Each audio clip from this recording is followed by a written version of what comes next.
ನಾನು ಉನ್ನತಿ ಅಂತ ಪೂಜೆ ಮಾಡಿಸಿತ್ತು. ಸೊ ನಂದು ಇವಾಗ ಮದುವೆ ಸೆಟ್ ಆಗಿದೆ. ನನಗೆ ಒಳ್ಳೆ ಕಡೆ ಜಾಬ್ ಆಗಲಿ ಅಂತ ನಾನು ಬಂದಿದ್ದು. ಸೊ ನನಗೆ ಇಂಟರ್ವ್ಯೂ ಆಯ್ತು, ಒಳ್ಳೆ ಕಡೆ ಕಂಪ್ನಿಲಿ ಕೆಲಸನೂ ಸಿಕ್ತು. ಪವರ್ಫುಲ್ ಅನ್ಸ್ತಾ ಇದೆ. ಏನೇ ಸಂಕಷ್ಟನ ಕೇಳ್ಕೊಳಕ್ ಬಂದ್ರೆ ಅವರು ಇದ್ದಿದ್ದಾಗೆ ಹೇಳ್ತಾರೆ ಎಲ್ಲ ಪ್ರತಿಯೊಂದೂನುವೆ. ನಾವೇನು ಅವರಿಗೆ ಹೇಳೋ ಹಾಗೆ ಇಲ್ಲ. ಜೀವನದ ಪ್ರಶ್ನೆಗಳಿಗೆ ಉತ್ತರಗಳನ್ನ ಹುಡುಕ್ತಾ ಇದ್ದೀರಾ? ನಿಮ್ಮ ಸಮಸ್ಯೆಗಳಿಗೆ ದೈವ ಶಕ್ತಿಗಳ ಮೂಲಕ ನಿಮಗೆ ಮಾರ್ಗದರ್ಶನ ನೀಡುವ ನಮ್ಮ ಏಕೈಕ ಪ್ರಧಾನ ತಾಂತ್ರಿಕರು.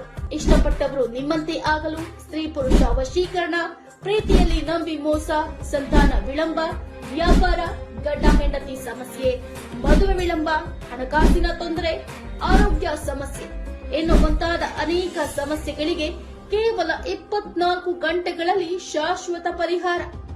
ಹಾವು ಚೇಳುಗಳ ಭಯದಲ್ಲಿ ಪಾಠ ಕೇಳ್ತಾ ಇರುವ ಸರ್ಕಾರಿ ಶಾಲೆ ಮಕ್ಕಳು. ಶಿಡ್ಲಘಟ್ಟ ತಾಲೂಕಿನ ಶೆಟ್ಟಹಳ್ಳಿ ಸರ್ಕಾರಿ ಶಾಲೆಯಲ್ಲಿ ಮಕ್ಕಳಿಗೆ ಹಾವು ಚೇಳುಗಳ ಭಯ ಕಾಡ್ತಾ ಇದೆ. ಶಾಲಾ ಆಟದ ಮೈದಾನದ ಕಾಂಪೌಂಡ್ ಗೋಡೆ ಕುಸಿದು ತಿಂಗಳುಗಳೇ ಕಳೆದ್ರು ತಲೆಕೆಡಿಸಿಕೊಳ್ತಾ ಇಲ್ಲ ಅಧಿಕಾರಿಗಳು. 2013-14ನೇ ಸಾಲಿನಲ್ಲಿ ನರೇಗಾ ಯೋಜನೆಯಡಿ ನಿರ್ಮಿಸಿದ್ದ ಶಾಲಾ ಕಾಂಪೌಂಡ್ ಗೋಡೆ ಇದು. ಅಬ್ಲೂಡು ಗ್ರಾಮ ಪಂಚಾಯಿತಿ ವತಿಯಿಂದ ಎಂಜಿಎನ್ಆರ್ ನರೇಗಾ ಯೋಜನೆಯಡಿ ಕಳಪೆ ಕಾಮಗಾರಿ ನಡೆದಿದೆ. ಕಾಂಪೌಂಡ್ ಗೋಡೆ ಕುಸಿತ ದುರಸ್ತಿಗೆ ಮನವಿ ಮಾಡಿದ್ರು ಡೋಂಟ್ ಕೇರ್. ಶಾಲಾ ಕಾಂಪೌಂಡ್ ಗೋಡೆ ದುರಸ್ತಿ ಮಾಡಿಕೊಡಲು ಎಸ್ಡಿಎಂಸಿ ಅಧ್ಯಕ್ಷ ರವಿ ಮನವಿ ಮಾಡಿದ್ರು. ಶಿಥಿಲ ವ್ಯವಸ್ಥೆಯಲ್ಲಿದ್ದ ಶಾಲೆಗೆ ಹೈಟೆಕ್ ಸ್ಪರ್ಶ ನೀಡಿದ ಊರಿನ ಹಳೆಯ ವಿದ್ಯಾರ್ಥಿಗಳ ತಂಡ. ಸ್ವಂತ ಖರ್ಚಿನಲ್ಲಿ ಶಾಲೆಗೆ ಸುಣ್ಣ ಬಣ್ಣ ಟೈಲ್ಸ್ ಹಾಕಿಸಿದ್ರು. ಯಾವ ಖಾಸಗಿ ಶಾಲೆಗೂ ಕಡಿಮೆ ಇಲ್ಲದಂತೆ ಸರ್ಕಾರಿ ಶಾಲೆಯನ್ನ ನವೀಕರಣಗೊಳಿಸಿದ್ದಾರೆ ಸ್ಥಳೀಯರು. ಶಾಲಾ ಕಾಂಪೌಂಡ್ ಗೋಡೆ ದುರಸ್ತಿಪಡಿಸಲು ಇದೀಗ ಸ್ಥಳೀಯರು ಮನವಿ ಮಾಡಿದ್ದಾರೆ.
ಶೆಟ್ಟಹಳ್ಳಿ ಗ್ರಾಮದ ಅಶೋಕ್ ಮತ್ತು ಶಶಿಕುಮಾರ್ ಅನ್ನೋರು ಈ ಸ್ಕೂಲಲ್ಲಿ ಒಂದು ಲೈಬ್ರರಿ ಮಾಡ್ತೀರಂತ ಬಂದರು.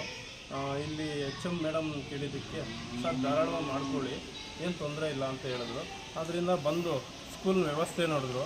ಎಲ್ಲ ಸುರಿತಾ ಇತ್ತು, ಸ್ಕೂಲೆಲ್ಲನೂ ಸುರಿದು ಕೆಳಗಡೆ ಎಲ್ಲ ಮಕ್ಕಳು ಕುತ್ಕೊಳ್ಳೋಕ್ಕೂ ಕಷ್ಟ ಇತ್ತು.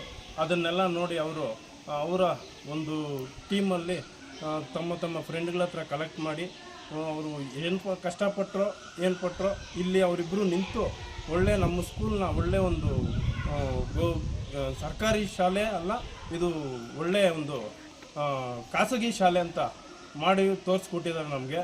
ಇದು ನಮ್ಮ ಮಕ್ಕಳು ಚೆನ್ನಾಗಿ ಇಲ್ಲಿ ಸಂತೋಷವಾಗಿ ಈ ಸ್ಕೂಲಲ್ಲಿ ನಮ್ಮ ಬೇರೆ ಸ್ಕೂಲ್ಗಿಂತ ಈ ಸ್ಕೂಲ್ ಚೆನ್ನಾಗಿದೆ ಅಂತ ಓದ್ತಾ ಇದ್ದಾರೆ.